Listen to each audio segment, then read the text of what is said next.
kwanza. Pembezoni kule anavumburuka pale Marcus Rashford. Chenga ya kwanza mwili. Anamimina.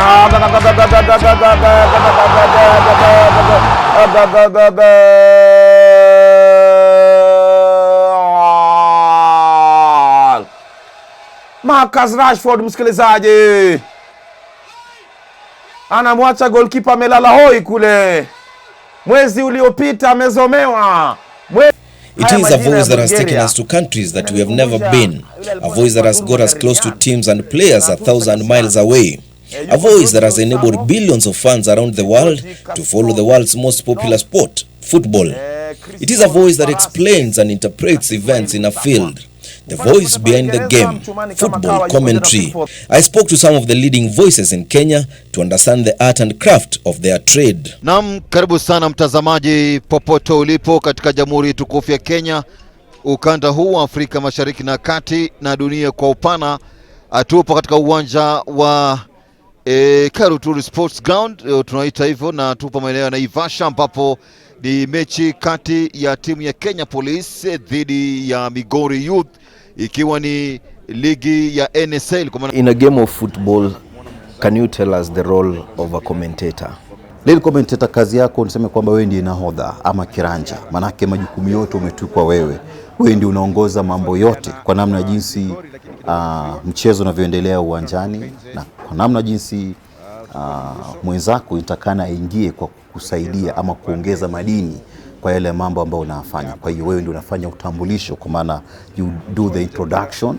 Sema upo katika kwenye uwanja, unasema kwamba tupo katika uwanja fulani, timu fulani na fulani zinacheza, hali ya anga. Kwa hiyo introduction yote ama utambulisho ama utangulizi yote ni kazi yako. The role of a commentator is to paint a picture. Basically for the radio listeners, the commentator is there to paint a picture, to try and give you the image of what's happening in the pitch. We all know that radio is a mode of communication that reaches a lot of people. So when you do radio, you realize that you capture the attention of a very big crowd. So the role of a commentator is to paint a picture, to try and tell you what's happening in the pitch. Basically, what is the score line, perhaps which radio station is on air, and generally to give you a feel of what's happening on the pitch.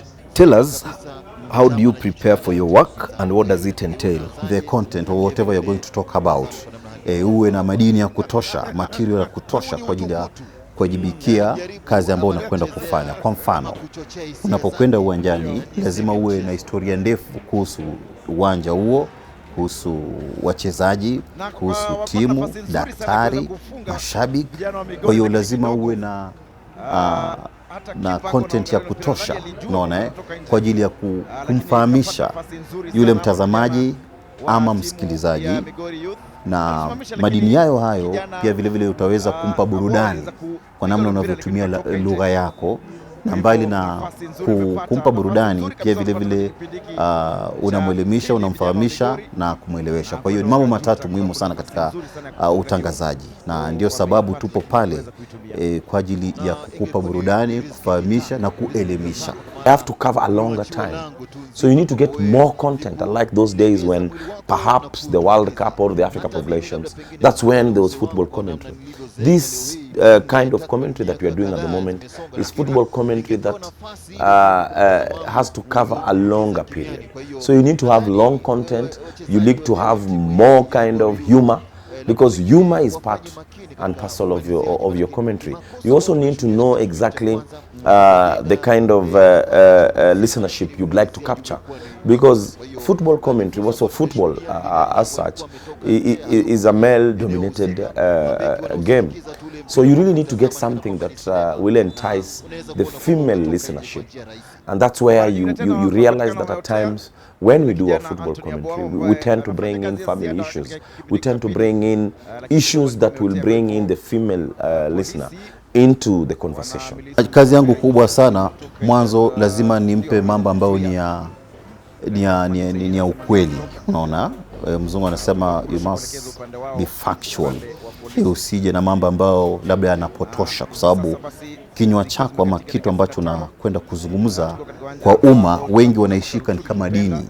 Unaweza kuona mtu anaenda kujitia kitanzi kutokana na mambo ambayo uliyosema, ama atakumbatia kwa miaka na mikaka, leo kesho kutoa mtondo kitojo na siku zijazo. Kwa hiyo ni vizuri siku zote kabla kwenda pale uwe na nidhamu ya hali ya juu kama mwanahabari, uwe na content ya kutosha ili kukupa burudani. Kwa vyote vile lazima niwe na lugha. Mtangazaji mzuri ni yule ambaye anaifahamu lugha na ibilisi lugha kamilifu. Kama ni Kiingereza upo, kama ni Kiswahili ni sekta yako hiyo, kama ni lugha mtaa pia vile vile inahesabika siku hizi, ama lugha ya kiasili kwa maana vernacular. Kwa hiyo lugha ni muhimu sana, na kwa namna unavyotumia lugha yenyewe, mastery of language is key, ili uweze kujieleza kamilifu na kuwapa burudani. Kuwa mjanja kwa namna ya kucheza na maneno. Unaona, unacheza na maneno kwa ajili ya kumfanya mtu asikie raha popote alipo, ili kwenye sebuleni anatazama ama yupo kwenye kibanda umiza. Waswahili wanasema kibanda umiza kwa maana video room ama video hall, ama ukiwa sebuleni umetulia kwako ukitazama, ama hotelini popote ulipo. Kwa hiyo lugha lazima uwe nayo nzuri tu kwa ajili ya kucheza na maneno. Mfano hai kama Peter Drury anavyocheza, ana mbinu zake zile, unaona kwa namna anavyotumia lugha, na anatumia mfano wa ushairi kwa ajili ya kupitisha ujumbe, na kweli anajenga taswira kamilifu, licha kuwa unaona, lakini pia vile vile una enjoy, unapata kuelewa. Kwa mfano pia vile Jack Oyo Sylvester anavyotumia misemo na misamiati. Amepiga kiki moja Manjaro, amepiga mpira, amepiga tobwe kimo cha Burukenge, anakwenda mzima, anawasha baruti Ali Salimanga. Una chini sawa na kucheza na shilingi kwenye tundu la choo dakika za jioni. Kwa hiyo lazima uwe mjanja, uwe na uwezo wa kucheza na maneno kwa ajili ya kumpa mtazamaji ama msikilizaji muda wa kuketi kitako na kusikiliza. Hata akiwa amebeba maji kwenye besini na kwenda kukoga, itabidi airishe kidogo kiasi cha haja hadi utakapomaliza shughuli, hata kama ni saa 2. Na baada ya hapo sasa ridhika, aende achukue maji yake aende akakoga. In my case, I had to bring in my coach because I used to have a very humorous coach. Coach was, with all due respect, he had challenges with his English, but he was really outgoing. He really liked speaking in English. So that's when I came up with words like Arocho, when you go up you must come down. He used to use those words. Arocho, come here, go there. My coach used to be quite entertaining as a coach. So I picked some words from his humorous moments and brought on to radio. So this one is to break the monotony, because when you do 2 hours for 3 matches, you need to have something different. You cannot just talk about the ball moving from left to right, left, right. Basically, you'll become boring. Well, my coach was he's still a coach at the moment, and he's a very a dedicated coach. Well, I remember the time he went for some calf training, and then there were issues he was away for 3 weeks. And then when he came back, he was so furious that the boat was not really stable. The team was not really stable. So he had words like, I've been away for 2 weeks and 7 days. I passed away with flying colors. When people used to say, nani anasema mimi sijui kizungu, and I passed away with flying colors. So basically my coach was a very entertaining guy. And I tend to realize that one makes people identify with my commentary, because it's different, slightly different with what is offered by my colleagues. Naam, hatari kule kwenye lango la taifa ya Uingereza kule nini. Basi mechi kama hizi ndio kocha wangu. Mechi rahisi kama hizi. Kocha alikuwa anajiamini sana. Anajua mambo sawa na mechi. Kwanza mechi kama hii ikiwa labda yeye ni kocha wa Bulgaria, anatoa simu kwa mfuko. Anasikia, halo, wamefunga mapema. Umesema tutafunga saa ngapi? Anamjua kocha mkali kweli. Sina shangaa naongea na nani. Jina lake limebanwa. He said my coach was very hilarious. And he believed in a lot of witchcraft, for lack of a better word. My coach could, whenever the game was on, and more so when things were not going our way, the coach could just wake up from the bench and pick his phone and start talking to someone. Well, we could only listen to the one side of the conversation, but you could hear him asking questions. For example, when are we scoring? How come that penalty is not ours and you promised me a penalty? So basically my coach was just full of issues. And there's a moment that I've never forgotten. My coach was, we lost a match, a very important match in Kisumu. So my coach was somehow down. The team was down, and the chairman of the team was a British.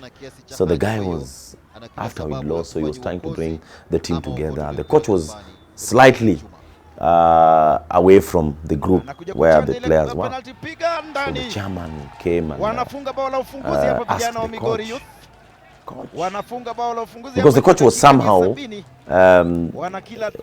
detached. Somehow he was gloomy. He was not really the way the coach used to be. So he went to the coach and asked the coach, "Coach, are you with us?"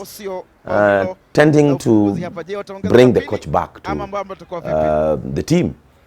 But because my coach was not good in English, my coach said, "Yes, I am with us."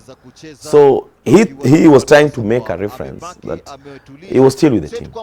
Tell us who inspired you to get into football commentary. Nadhani nilichochewa kidogo nikiwa bado mtoto mdogo, miaka ya awali, miaka 90, manake kipindi hiko ilikuwa ni KBC. Na KBC wakati huo walikuwa watangazaji wapigwa mfano upande wa mpira. Namzungumzia marehemu Billy Omala, namzungumzia Ali Salim Manga, kisha baadaye wakajiunga na Jaco Yo Sylvester. Awali alikuwepo pia vile vile Niko Kanga Naftali. Kwa hiyo zama hizo wao walikuwa kitangaza, nilikuwa ni radio pekee hapa nchini. Na kule vijijini Kakamega nilikuwa na ndugu yangu anaitwa Ineo wakati huo. Tungependa sana kutusikiliza Motcom inachezaje, kwa sababu sisi nyumbani huko timu ya area ilikuwa ni Motcom, licha kuwa AFC Leopards ndio kipenzi cha wengi maeneo hili. Lakini sasa unaweza kuangalia ile proximity kwa ile timu ambayo ni ya mtaa, ni kama ni ya mtaa. Kwa hiyo tulikumbatia mno, lakini mbali na hiyo tulipenda sana ushindani mkubwa kati ya Gor Mahia na AFC Leopards, achia mbali Kenya Breweries wakati huo, kwa sasa ni Tusker. Kwa hiyo kwa namna jinsi hao jamaa walikuwa wakitangaza, walikuwa kituvutia pakubwa, wanavyojieleza historia, wanajenga taswira kwa namna jinsi mambo yalivyo katika uwanja wa Nyayo.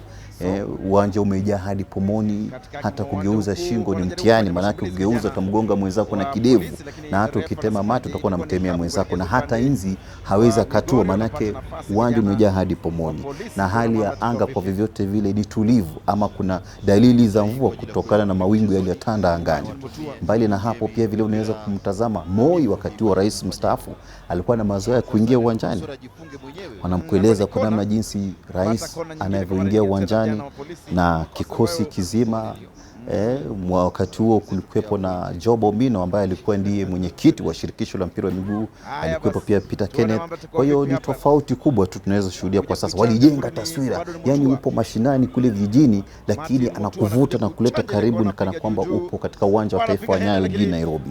Kwa hiyo walijenga taswira kamilifu, lugha walioitumia, mbinu walizotumia, misemo, mcheshi, na ikanichochea hata hivyo kupenda kazi ya utangazaji. Mbali na kucheza, nilipenda sana, nikasema siku moja pia vile vile nitapenda hata hivyo niwe mmoja wapo watangazaji, sio mtangazaji tu bali mtangazaji bora ambaye anasikika ndani na nje ya nchi hii kwa ajili ya kutangaza mchezo wa soka na michezo mingineo duniani. Kindly tell us your journey into the world of football commentary. Mwaka 2012 kukawa na shindano moja kubwa katika nchi hii ikiitwa Bongaboli. Bongaboli wakati huo ilikuwa ni baada ya mimi kujaribu kubisha milango kadhaa ya idhaa mbalimbali hapa nchini kwa ajili ya kupata nafasi angalau pia vile vile nipate wasaa ama muda wa kujitangaza ama ku-express passion yangu katika wanahabari na hususan utangazaji wa mpira wa miguu. Na wakati huo nakumbuka wengine wakiniambia hapa kupata nafasi labda pengine mtu afe ndio upate nafasi. Kwa hiyo kwa ufupi ni kwamba hauwezi na hautoshi. Wakati ulipofika kafanyika Mombasa, wakaelekea Kisumu, wakaja Nairobi. Lakini niliamua kwenda Kisumu kwa sababu ya wakati, ili nikimaliza shughuli niteremke nyumbani Kakamega, kisha nikarudi Nairobi.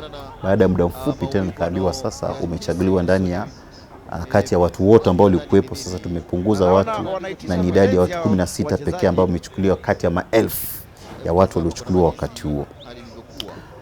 Tukapitia mchujo kiasi cha haja, lakini hatimaye nikatangazwa kuwa mshindi kati ya wengi waliokuwa bora, lakini kwa hekima waliokuwa nao wale judges waliona mimi ndiye bora zaidi.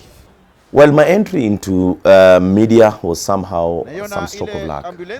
Why am I saying so is because there's a match. I went for a match, a Kenya Premier League match. Just after playing, I used to often the stadium to go and watch. So I went to a match, and apparently Karo Radul was in the pitch. I didn't know Karo. I'd never met Karo. I used just to hear Karo on radio, but I'd never met her. So I didn't know her.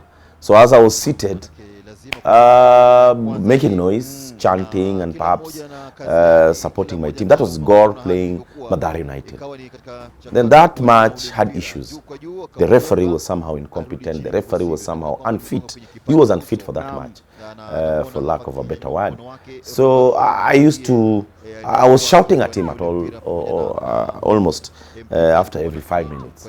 So this attracted Radul's attention, and he asked me, how come you know everything about, you seem to know everything. I told him, yes, I play. I told her, sorry, that I play, and I am so passionate about this game. So when I see a referee who is not fit for the match, who is not competent for that particular match, it disturbs me. So she took my number and promised to call me on her show, The Score. A week later, she called me on a Saturday afternoon, asking me questions about that particular match. I talked and talked and talked, and that's when she felt that I could do radio.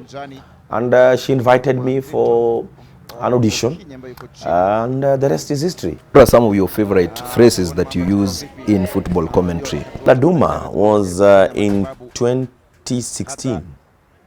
2016, Lesotho, Kenya versus Lesotho, Africa Cup of Nations qualifier. The first leg match was done in Maseru, that is in Lesotho.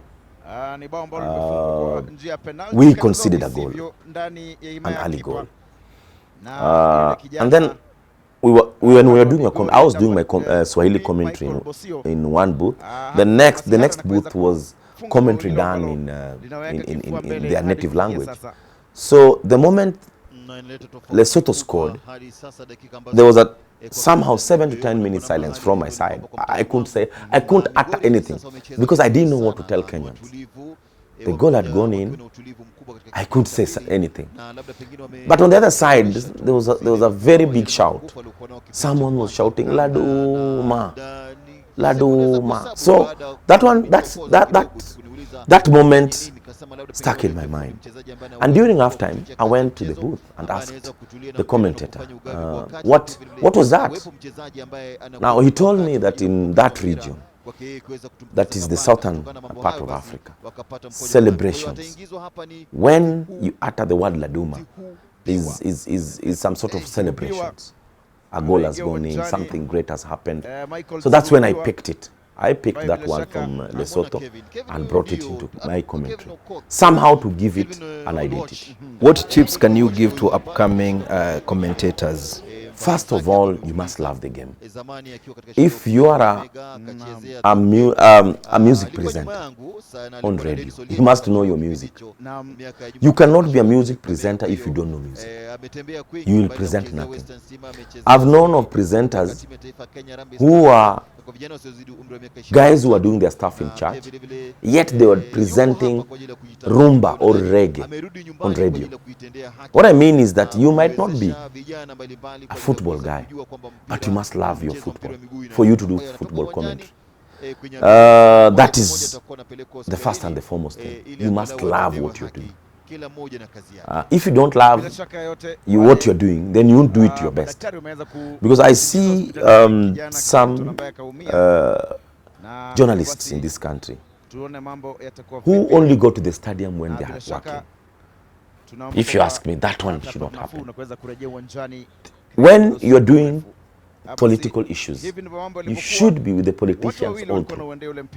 When you have your free time, even if you're not on duty, you should be there. Even in soccer, football commentary, you should try your level best to mingle with that football family. That is only when you know what happens, and you'll have the content that you need.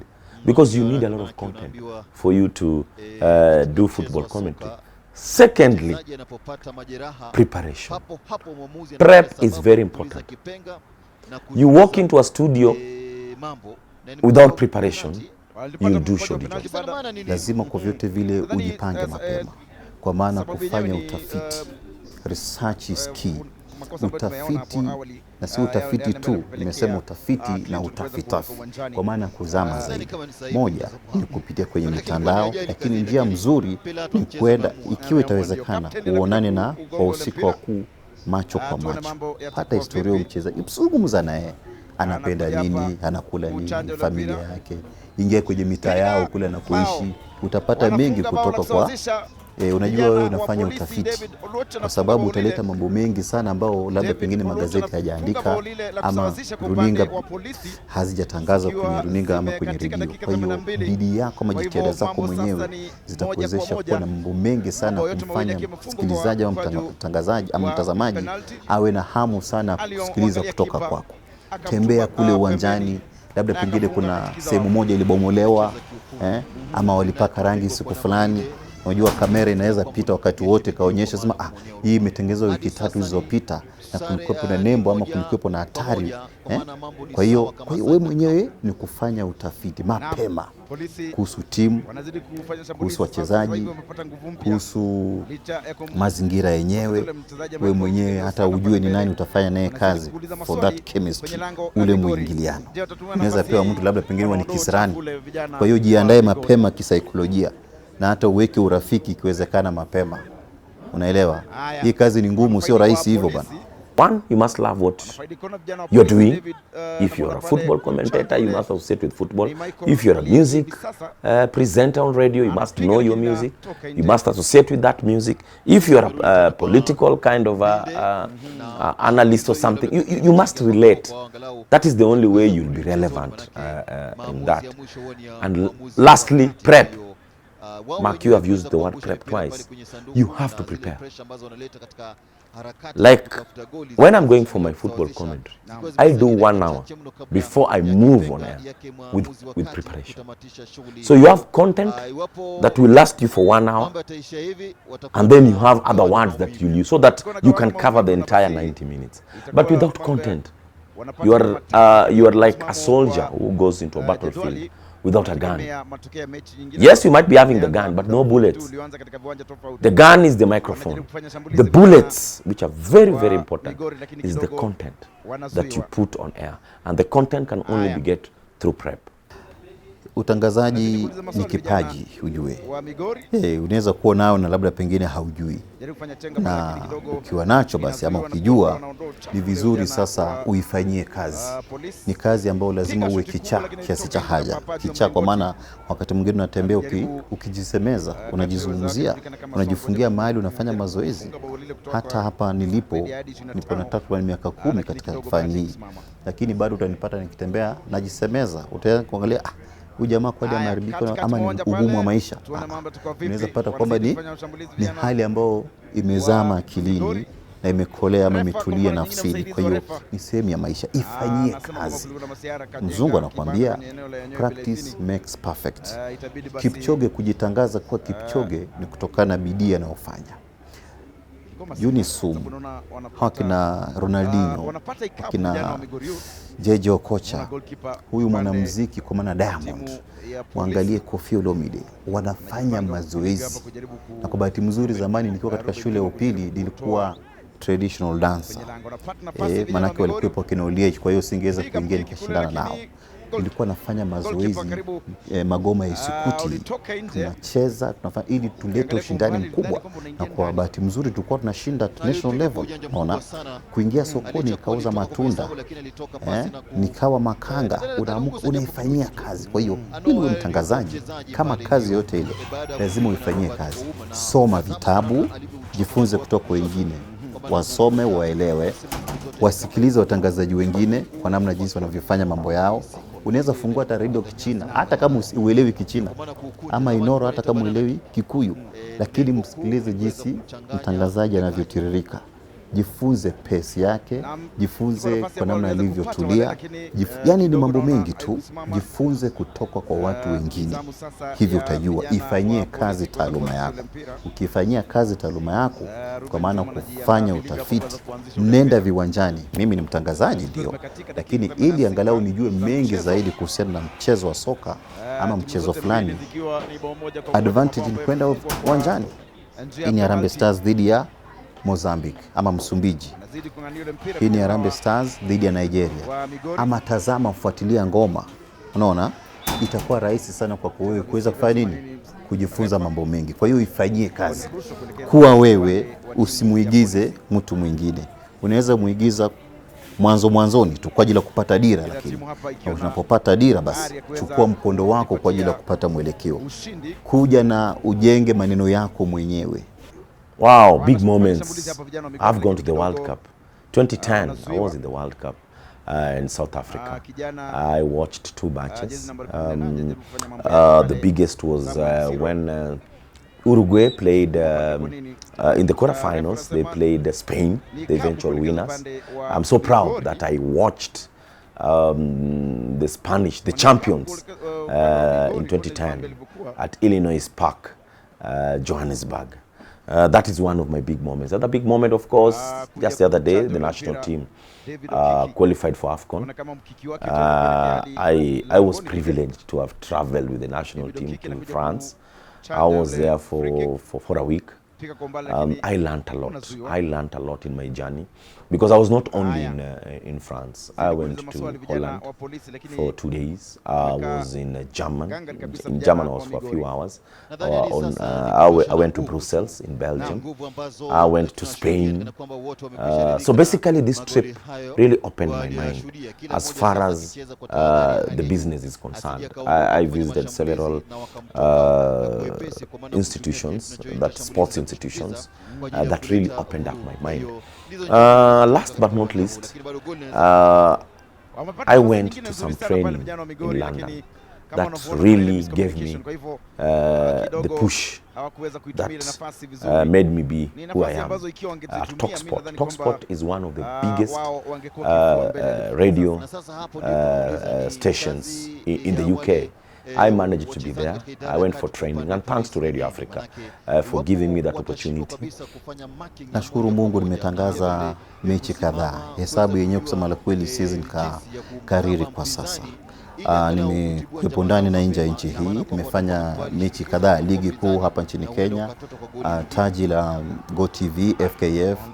Nimetangaza mashindano ya Sekafa. Nimetangaza timu ya taifa ya Kenya ikicheza dhidi ya timu mbalimbali, Black Stars ya Ghana, Antelopes ya Ethiopia. Nimetangaza dhidi ya Super Eagles ya Nigeria. Nimetangaza Sekafa Club Championship. Nimetangaza Simba na Yanga, Gor Mahia FC Leopards, Gor Mahia Yanga, Gor Mahia na Simba. Nimetangaza Pombo Weusi kutoka Jamhuri ya Kidemokrasia ya Kongo, TP Mazembe nimewatangaza. Na nadhani ni kubwa kuzungumzia pia vile vile Gor Mahia dhidi ya Everton, Gor Mahia dhidi ya Hull City, Gor Mahia dhidi ya Kariobangi Sharks dhidi ya Everton. Hizi ni baadhi ya mechi ambazo nimezitangaza. Kwa hiyo siwezi sema ni hii ama lile.